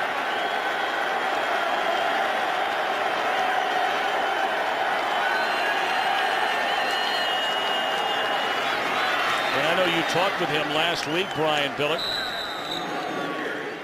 about that incident, and obviously he's put that behind him. Boy, did he have a game last week. He did. This was impressive. Not only physical style of running that you'd expect from a big man, but the athleticism. The Bucs knew they had something special when they got this guy, and in particular that right there. He was a track guy in high school and obviously was a hurdler, but this guy's got the physical skills. Runs a little bit upright for a big back. I think he's going to learn to carry those shoulder pads a little bit further over his feet as he moves down the field. But he is a load. He's still learning protections. That's why we're seeing Cadillac Williams in the lineup, in particularly no huddle, and in terms of picking up those protection schemes. You know, he might remind you a little bit of an a Dickerson. I had a Robert Smith that people thought ran too upright, but they both had tremendous speed. This guy needs to get his pads down just a little bit. A second tight end checks in on 3rd and inches. We got a quarterback as big as a mountain. Will he keep it? He will keep it. He didn't need much. Nah, but at 6'5", you could fall forward on 3rd and 4 and get a first down. These guys have been chippy all day long. You can see it right here.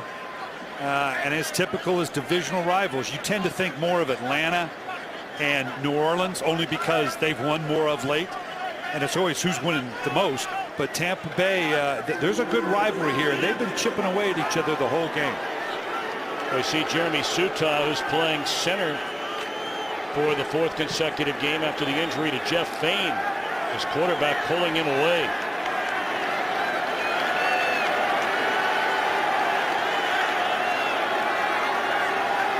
So it is a first down. Pump fake. Eric Lorig loses the football, and it looked like he covered it up. Or is it incomplete? Incomplete, Nicole. Lorig is a converted defensive end. I don't know that would be my first choice of my options, but obviously trying to drop it off and get some positive yards there. You know, the interesting thing about Lorig is he was one of the most heavily recruited tight ends in the country coming out of high school. And he went to Stanford. Played tight end for a year, then they moved him to the defensive line. Drafted, as you mentioned, Brian, at defensive line. And they started moving him to the backfield and tight end, and he started the game in place of the injured Ernest Graham today at fullback. Blunt for 2. Let's send it cross country back to Kurt Menefee for a game break. Opening kickoff of the second half, Vikings down by 4. Percy Harvin gets it going for a bit. The ball is stripped. Arizona's Mike Adams scoops it up, takes it 30 yards for the score, and Arizona at the Metrodome on top of the Vikings with their second special team touchdown of the day, 21-10. Tom Bryant. Things going bad to worse for Minnesota. Arizona in that tightly contested NFC West. We'll see them against Seattle next week. 3rd and 8.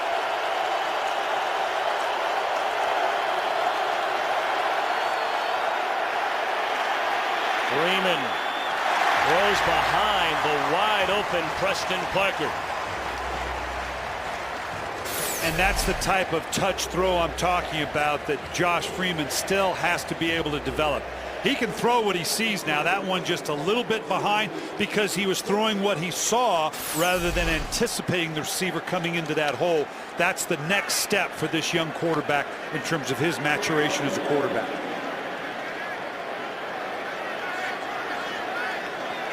Two possessions here in the 3rd quarter for the Buccaneers. A turnover and now a punt. Their catch by Weems at the 18. 6:40 to play in the 3rd. This is a big defensive series upcoming for Tampa Bay. 24-14, Atlanta in front.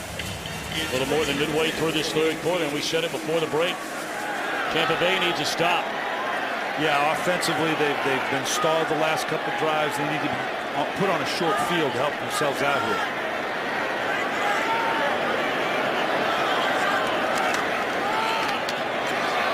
Screen to Roddy White. That didn't fool the Bucs.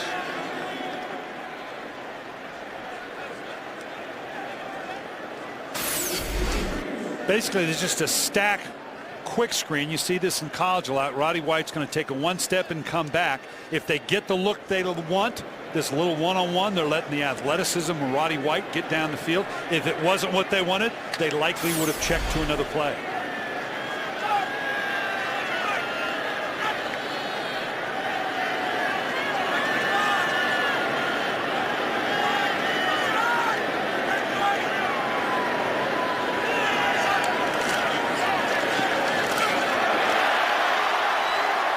For a first down. He's knocking on the door yet again of 100 yards. He's carried for over 103 of his last 5. Here you can see he's just number counting here. He's seeing to the weak side. You're seeing Matt Ryan at the line of scrimmage delay just a little bit. He wants to make sure the number counts right. Otherwise, he's going to get into that kill game I alluded to earlier. Right now, this is a very measured drive, not a no huddle, but a measured drive by the quarterback, Matt Ryan. You can hear the kill again. Go to Snelling. A nice play made by Michael Bennett. Let's talk about blocking by the receivers on the outside. You don't run the ball unless you've got good receiver blocking. First, you've got to establish contact coming off the ball. Secondly, you want to stay square as you possibly can to maintain contact, and that's the key. How long can you maintain contact? If you're running the ball well, your receivers have to be a part of that running game. Hey, I had a lot of 101 courses in college. When do I get to advance beyond that? We're not so fast, Skippy. Just hold on. We'll wait till we get to the playoffs. I might let you graduate to the 400 level.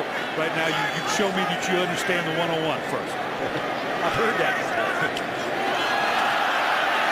Free play here. Michael Jenkins along the sideline, and that is a catch or no? They're talking about it. Still debating. And this is the way it should be. What you see, what I see, absolutely a catch.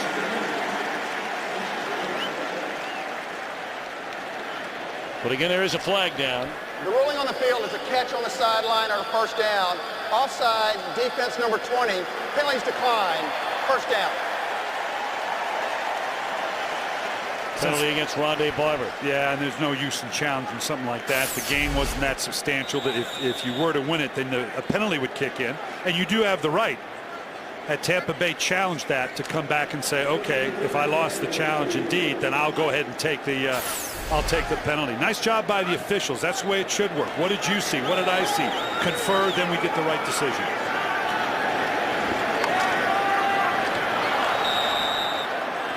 The intended receiver, Mahaley.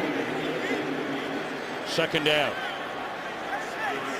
See New Orleans in front of Carolina 20-3. And today that Chicago-Buffalo game is in Toronto. Jets and Detroit. You said it early, Tom. This Detroit team is gaining steam. You love the way Stafford's come back, and Dominican Sue. Jim Schwartz doing a good job in Detroit. They're a team to keep an eye on. Boy, Cleveland blasting New England.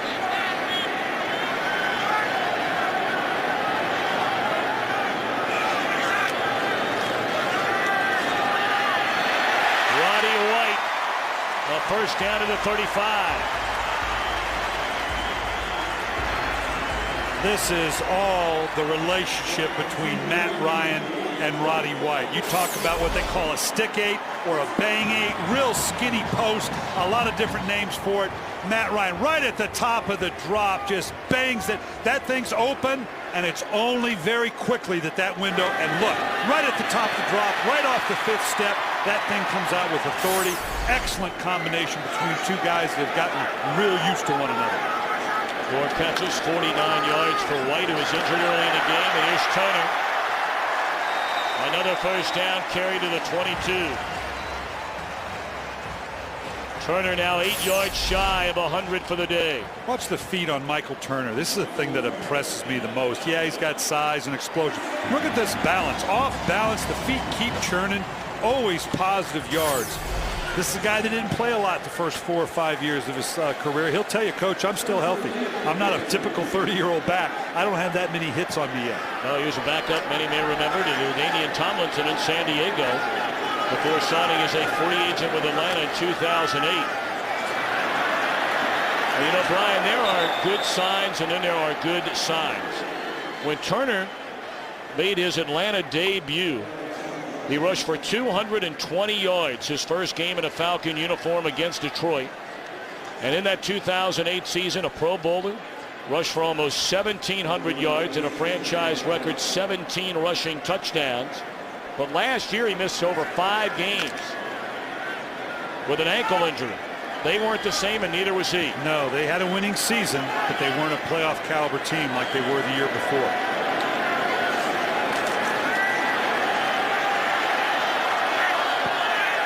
Bryant comes in late. Yeah, that's going to be offensive pass interference, no question about that. Roddy White thought this was going to be a little throwback, back shoulder throw, gave a shove to the defensive back. In this instance, he and Matt Ryan. Pass interference, offense number 84. 10-yard penalty, second down. Yeah, there's no question. The fans can boo on this, but you're going to see this right at the top of the route. Matt Ryan thought he was going vertical. Whatever he thought he saw, Roddy White saw it differently. That shove with the right hand. Not going to get away with it. The official all over it. Now you're on the edge of field goal. That's a big penalty right here. You got to be careful you don't get sacked out of further field goal position. It's only second down. You got to think about that in terms of your next 2 play calls.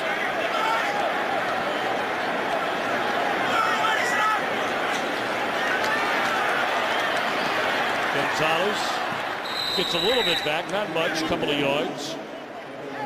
Spotted at the 28, third down.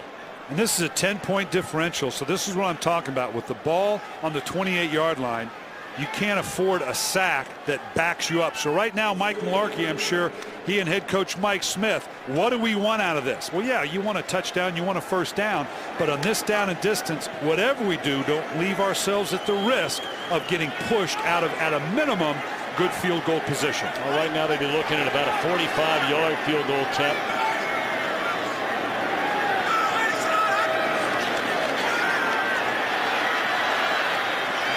Snelling tackled from behind, well short of the first down. 23-yard line, so this will be a 40-yard field goal try, or roughly thereabouts for Matt Bryant.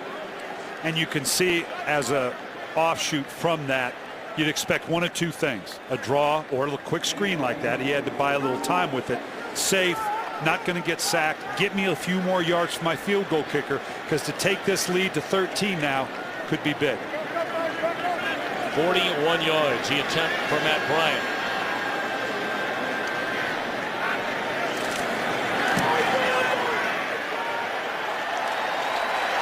Perfect. So now Freeman and the Bucs down by 13. Falcons leading 27-14. Don't forget now, Tampa Bay fell behind early on in this one, 14-0. But then they had the touchdown to Aurelius Ben to make it 14-7. Fell behind by 10, and then in the final minutes of the first half, hit the 58-yard touchdown to Williams to draw within 3. But now after a turnover on their first possession led to an Atlanta touchdown. A Tampa Bay punt, 11 plays, 59 yards, and a field goal. Spurlock picking it up. And look at this.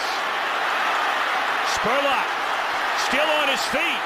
No penalty flags. Spurlock will go the distance.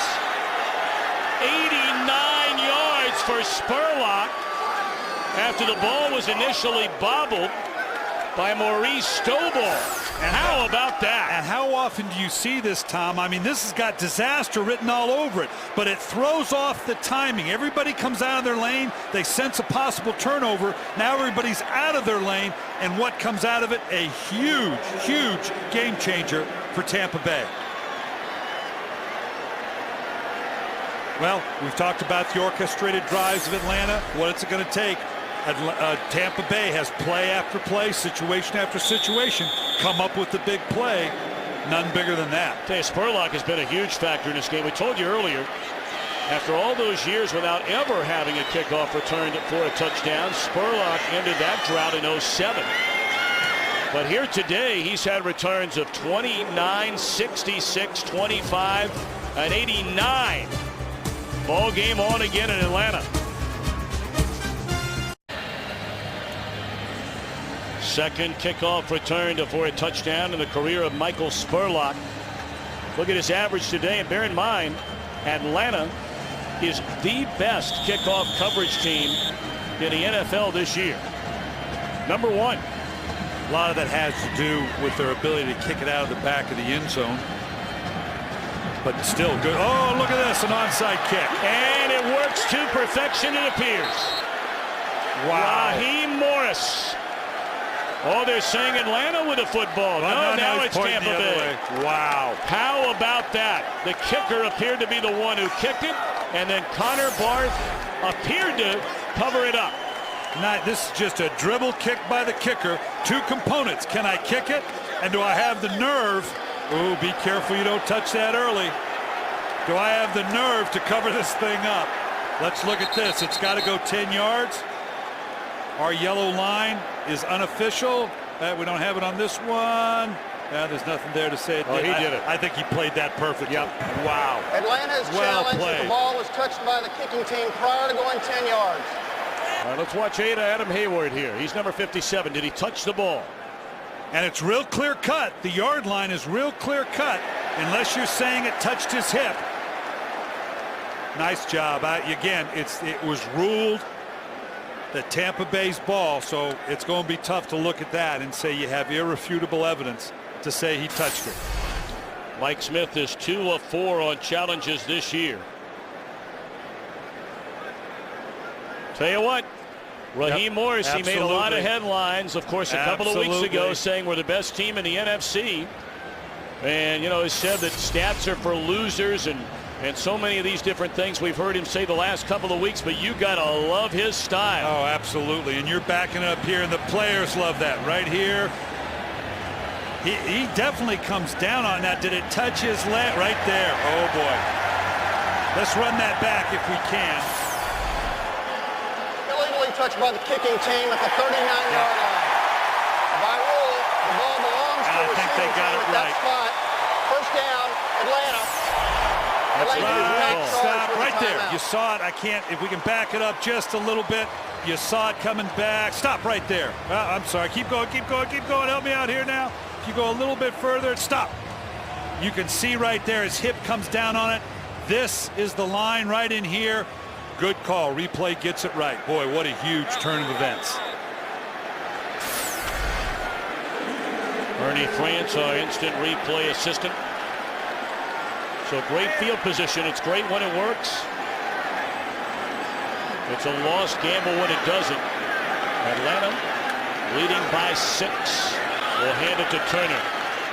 And Gerald McCoy right there. And you know what? The players will back you up on that, Tom. They love the aggressiveness. Winning on the road is hard in the National Football League. If you're going to beat a good team like Atlanta, you're going to have to do something like that. You got to underwrite it for your coach, so to speak, saying, you call it, we'll back it up one way or the other. And let's not forget, as we go to the 4th quarter, Josh Freeman has 4 come-from-behind wins at quarterback this year. Can he do it again? Fox NFL Sunday continues after a word from your local Fox station.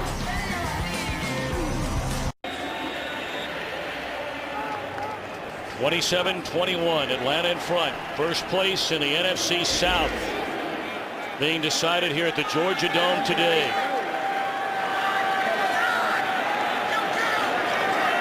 He'll kill again. Kill series in place. And all 3 times they've run it to the right side. And all 3 times a very small gain.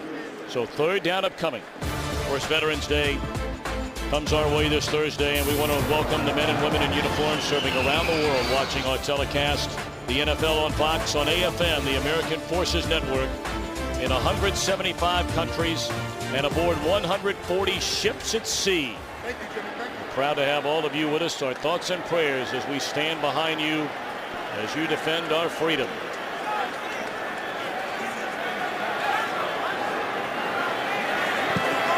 Third down and 8. And a big matchup up here. Tony Gonzalez one-on-one. Ryan being chased.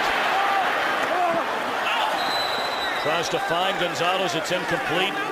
And this appears to be out of the reach field goal wise, at least this year, for Matt Bryant. Here again, matchup here. Keeps with him the whole way. Nice job. See the size different. Probably wanted to get the ball up a little earlier. Now it's just a scramble around. Nice stick and stay by the DB. You talk about underwriting the decision of Raheem Morris going for that onside kick. That's exactly what his defense just did. Coach, we got your back. We appreciate the call. Now Atlanta's got a punt.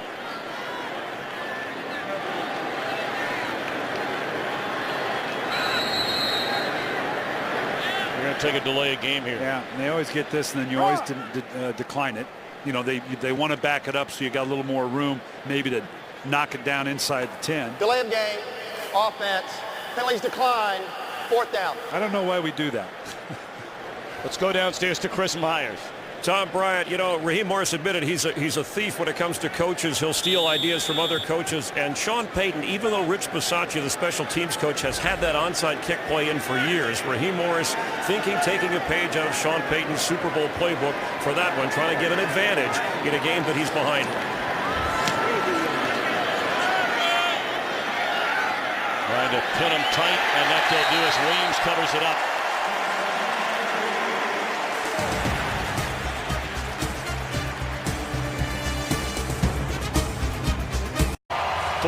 Fourth quarter come from behind wins for Josh Freeman. This season, he already has 6 of them of his 8 career victories. 6. He's going to throw it from his own end zone. Batted down. Well, this year it started the very first Sunday of the season against Cleveland in a 3-point victory. The game you and I did in Cincinnati, 10 points in the final 2 minutes to stun the Bengals. And in the last 2 weeks, the win over St. Louis on the pass to Williams. And then the late score to beat Arizona in the desert last week. Does he have a 5th this year in him today? Well, they're going after it. They were looking to go down the field with that first down call. You think maybe play action fake and a pass here. Oh, probably should have done that. Jamal Anderson. They'll spot the ball at the 1-yard line. That will not be a safety. Anderson lost his starting job to Troy Bierman. You can just see it on this right side. Just blow this thing up. Defeats the tackle on the outside. Anytime you're looking at the guy you're supposed to block from behind, that's not a good thing. Dangerous call here now on a 3rd and 12, 3rd and 13 from your 1-yard line. You desperately need to get a drive going. But boy, this isn't a place you want to turn the ball over.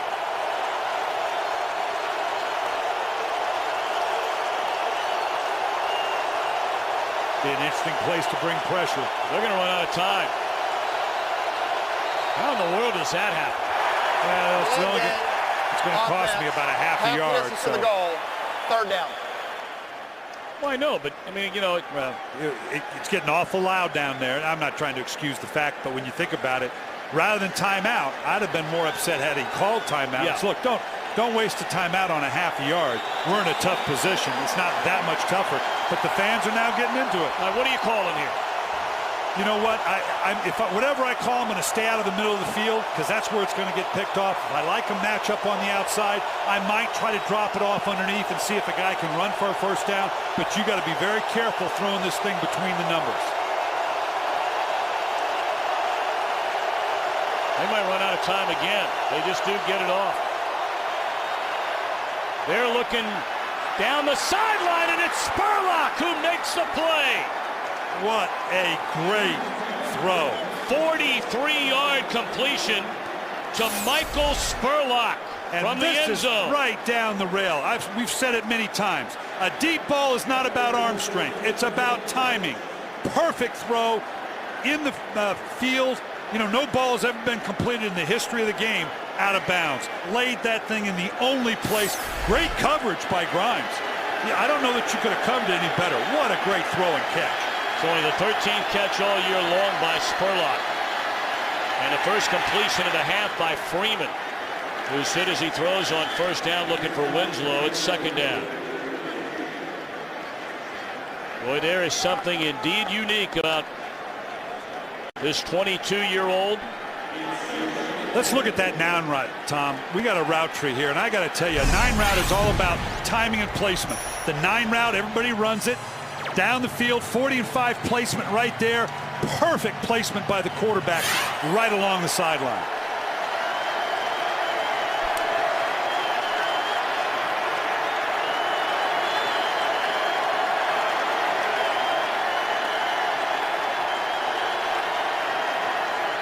Play clock at 1. They pick up the blitz, and this time a poor decision by Freeman, and Grimes takes it away. Yeah, I'm afraid the young quarterback stared this one down. Great pressure pickup by the front. We'll come back and look at it when we come back, but he stared that thing down.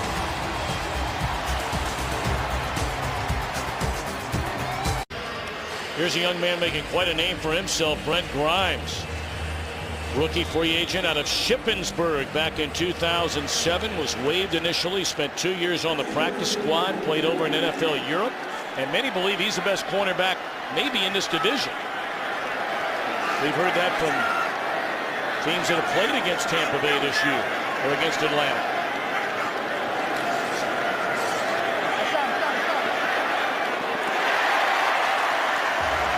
Gonzalez to the 37, a 1st down. We got to go back to this. I want you to watch the eyes of Josh Freeman, Tom, and he is staring this thing down from the get-go. Grimes sees that. He breaks on the ball like a receiver. They were yelling for pass interference, but he has as much right to go to the ball as does the receiver. That was incidental contact. Josh Freeman going, wait a minute now. That should be pass interference. The official ought to turn around and go, no, you shouldn't stare down the receiver that way.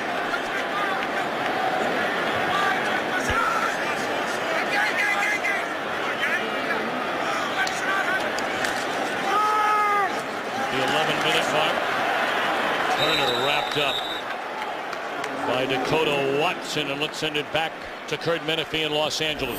The Bills winless in America, so they go to Canada to play Chicago. Corey McIntyre scores the short touchdown, but they missed the two-point conversion. However, Buffalo still on top of the Bears, 19-14, under 9 minutes to go, trying to hang on and get win number 1. Tom and Brian. I got nothing to say. I got Buffalo. Chicago loses. Chicago loses to Buffalo. I got nothing to say. Ryan on second down. Oh, a hit. Is that a catch and a fumble or an incomplete pass? They're saying no catch. Dakota Watson again right in the thick of things along with Geno Hayes. Well, we've seen 2 of those completions right here in the middle, right in front of the linebackers. The 2 other time we saw it with Tony Gonzalez. Right now, Roddy White's going, nah, I tell you what, send one of those big old tight ends in there next time, okay? I'll catch this stuff on the outside. Don't be sending me in there too often. Hey, this is a very important third down here. If Atlanta comes away with 3 points on this drive, that makes it a 2-possession game for the Buccaneers. Looking for Harry Douglas, and that is great coverage by E.J. Biggers, step for step. And Atlanta will have to punt. Falcons have had a hard time doing much against this Tampa Bay defense in the second half. I tell you what, and this is great coverage by Biggers. They've tended to pick on this guy when you really need it. Harry Douglas, that's just infighting. No guy. The whole thing about pass interference, does one player or the other get a competitive advantage? There was no competitive advantage there. Nice pickup by Biggers. You cannot say enough about this Tampa Bay defense. The last 2 Atlanta drives, scoreless drives. After the failed onside kick, a fair catch by Spurlock. Atlanta didn't score. And now after the turnover, the Falcons denied. 27-21, Tampa Bay's defense able to stand tall for a second straight Atlanta possession, giving Freeman and the Buccaneers offense the football. LeGarrette Blount on first down. Into the secondary and beyond. He's cut down at the 30-yard line. That'll be a gain of 20 by LeGarrette Blount. Boy, just using your hammer and nail running downhill with a big kid like this. Freeman had thrown just 3 interceptions the entire year. He's thrown a couple of them today. Blount has not been a factor until this second half. And Williams with a big touchdown reception in the opening stanza.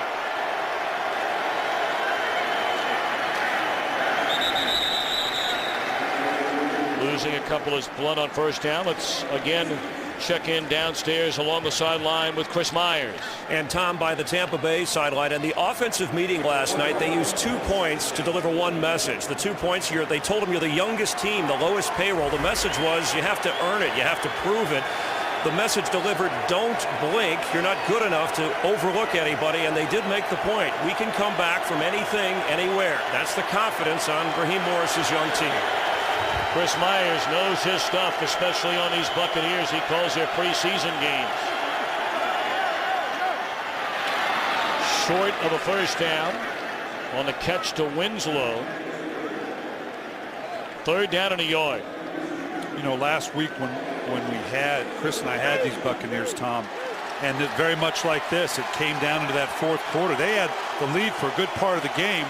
Arizona came back in kind of unique fashion, and they put a drive together that started out kind of like this. A big run by Blount. Freeman making a couple big plays down the way. We're going to call a timeout. Yeah, they got to get it right. We have 8:19 to go, but at least so far in this game, this is the biggest play of the game for the Buccaneers. All right, Brian Billick, let's go back to your play calling days. Greg Olson has that sheet in front of him over on the Tampa Bay sideline. What are you calling here, 3rd and 2? Well, naturally, the safe thing to do is to run the ball. You've got big backs that you can do that with, particularly with Blount. But you got to know the defense is doing the same thing. This might be a place for a play-action play. This is the area where Josh Freeman likes to play fake and break contain. Let him use his athleticism as well as his arm to get a pivotal 3rd down. Are you surprised how well this Tampa Bay team has played in this kind of game on the road? I am, Tom. We've seen them a couple times. They've had some nice comebacks. They're showing some maturity. But in this atmosphere, in this building, against a divisional rival like this, yeah, I'm very impressed with the way they've responded.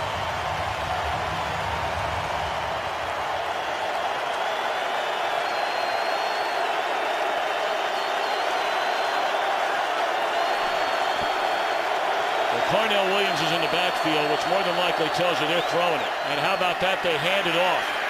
And Williams, a veteran, grinds his way to a first down. Perhaps getting Atlanta to believe it would be a surefire throw with that lineup in the backfield. Well, they spread it off, an offset back like that. Very rarely you're going to run the ball from that. Really didn't get Atlanta to loosen the box all that much. This is just a good physical run. You didn't trick anybody there. That's just helmet on a helmet. Good, tough run by Cadillac Williams.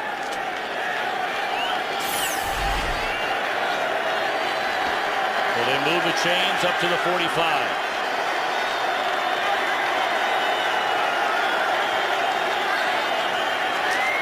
They give it to Williams again. Let's go to Los Angeles for a game break.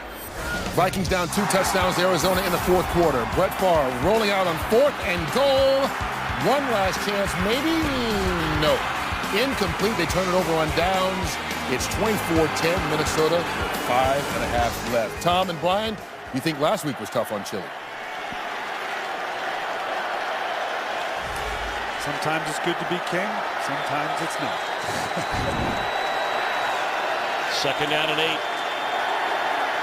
7 minutes to go at the Georgia Dome.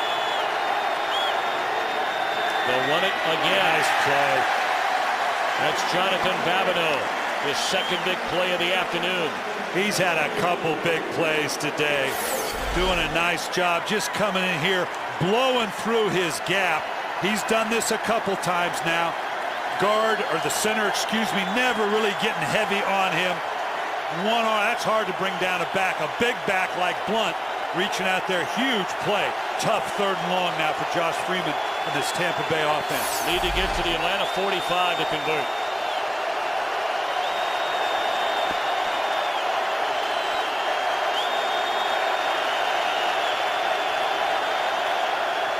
Blitz coming.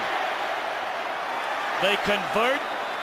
That is a catch at the 44-yard line by Mike Williams, and it's good enough for a first down. And again, Cornell Williams providing the time. Unbelievable pickup again by Williams. First on the outside, drags both those feet. Tampa Bay quickly getting up, trying to get a playoff to prevent a challenge with a no-huddle. And they hand it off to Williams. And he's back to the line of scrimmage. Another great pickup on that 3rd down by Williams, Tom. We've seen that a couple times. Hardest thing for a back to do is scan all the way across. It's basically saying, look, you take whoever's not covered. That's a tough thing to do. Nice job by Tampa Bay picking up protection. I tell you, it tells you a lot about the character of Cornell Williams. Former #1 draft pick, NFL Rookie of the Year, came back from devastating knee injuries. And now not the featured back perhaps any longer, but try to help his team win games. Williams takes it, pitches it back. They're looking down the field. And it's incomplete, and a flag is down. Oh, boy. They might be calling this. Yeah, it's pass interference. Pass interference. Defense number 25. Automatic first down. I got to tell you, I hated this call as a coach. I don't know that you cannot make it, but you're trailing the play. The ball's underthrown. You're going to see here as they go down vertical. Now watch the trail. The ball's right down here in the middle. It's underthrown. He's having to wait for it. You're just basically trying to get there. You show up late. That's going to get called every time. I don't know what you do to tell a player what not to do. You got to pull off at the last minute, turn around, jump around backwards to make the play. It's a tough, tough call. 33-yard penalty. Ball spotted at the 11 with 5:12 to play.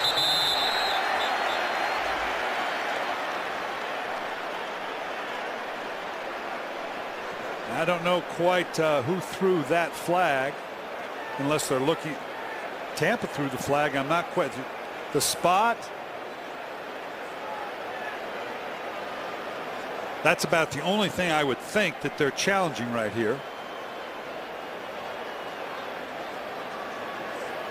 He's either trying to talk him out of it or trying to The figure. spot of the foul is not reviewable. Yeah. First down. And they'll Tampa do Bay. that for you. They'll save you. You know, to come and say, look, coach, that's not part of the review system. They're not going to charge you for it. They must have thought that he got a lot more yards afterwards. I don't know what it is exactly they were trying to come out of it with. Look at this drive. Yeah. 8 plays, 80 yards. What'd we say? Are they up to the challenge? It's too. Josh Freeman would love to have that throw back because he underthrew him. He had a touchdown if he'd have let that thing go. Big, strong arm quarterback like that. They're not in there yet. And obviously needing a touchdown. A field goal is not going to do it.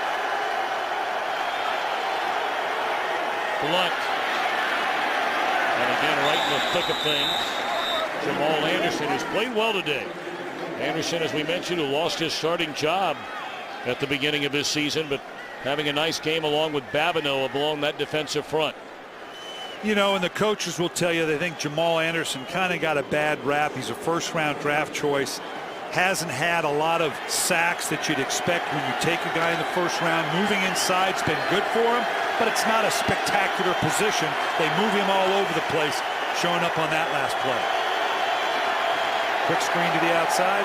4 receivers out there, and they throw it to Parker. He's inside the 5, and he's down to the 4. It's Preston Parker. Comes right out of the Kansas State playbook. You know, Josh Freeman's very comfortable with that. All you're trying to do is outflank everybody, get the ball out quick. I got a 3-man screen in front of me. See if I got the athleticism to make something happen. 3rd and 2. Well, last third and short, you hand it off in an offset back to Williams. Might be a great place for that play fake. Come out of it and let Josh Freeman make it with his legs. Well, they've got a couple of big bodies they brought in. They're showing straight downhill. I don't know, this might be a little long for a play action fake out of this alignment unless they like this one-on-one matchup. They just line up and say, here it is. And that's LeGarrette Blount. He needed to get right at the 1-yard line for a first down. They're spotting it short. They're going to spot it short. That's a man's way of doing it. Wow. Boy, here's a call now. Now you're at 3:28 and you're down by 6. This is a tough call. You'd love to go for the touchdown. A field goal puts you within 3. They're definitely going for it. They're going. Get the play in quick, coach. Don't want to burn a timeout here. It's your last one. Derek Hardman, an extra offensive lineman, checks in. Tampa Bay 6 out of 8 on first downs. Josh Freeman. They're going to have to call timeout. For some reason, the quarterback communication system, they're going to run out of time here. You do not want to rush this play, I promise you. Josh Freeman, if he isn't comfortable, you got to call timeout. They don't get it son, you got to look at the clock. Gosh. 3rd and final. Charge timeout. Oh, they got it in. Raheem Morris Raheem sprinted Morris. all the way down the sideline to the end zone to call that timeout, recognizing his young quarterback was not aware of the play clock.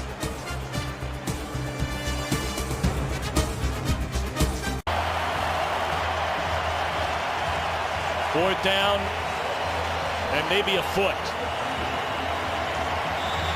This is scrum time here. They got a lot of big bodies in this game. They brought in a defensive tackle, Roy Miller, an extra offensive tackle, and Derek Hardman.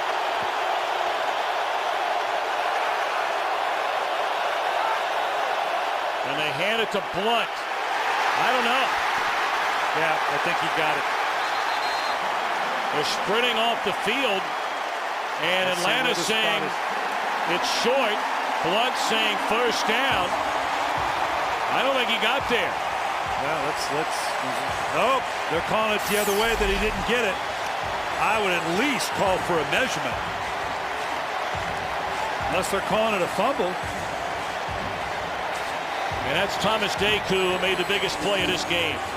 Number 28.